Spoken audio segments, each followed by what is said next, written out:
Добрый вечер всем. Вот тут у нас глобальная проблема у Лады Весты. Скрип бывает постоянно. Короче, оказалось, что скрипят втулки стабилизатора. Вот они. Вот видите? Втулки стабилизатора. И причем, когда меняешь, они как бы быстро выходят из строя. Но тут уже менялись они, вот они, видите, каучуковые стоят. Полиуретановый каучук. И вот мы решили поставить сюда Соляриса. Вот они. Или Kia Rio. Вот у нас стояли вот такие вот, видите, железки. Вот втулки стабилизатора, но это уже менялись. А мы хотим поставить вот такие вот. Вот такие. И причем, когда мы их ставим, вот видите, вот какой размер тут получается. 25 размер. Ну, это толщина.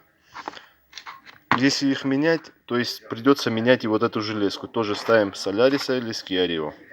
Вот она получается. Если кому-то интересно, вот они, каталожные номера. Вот втулка стабилизатора с Hyundai Solaris или с Kia Rio. А вот она, планка вот эта металлическая. Вот ее. Вот. Короче, мы уже попробовали.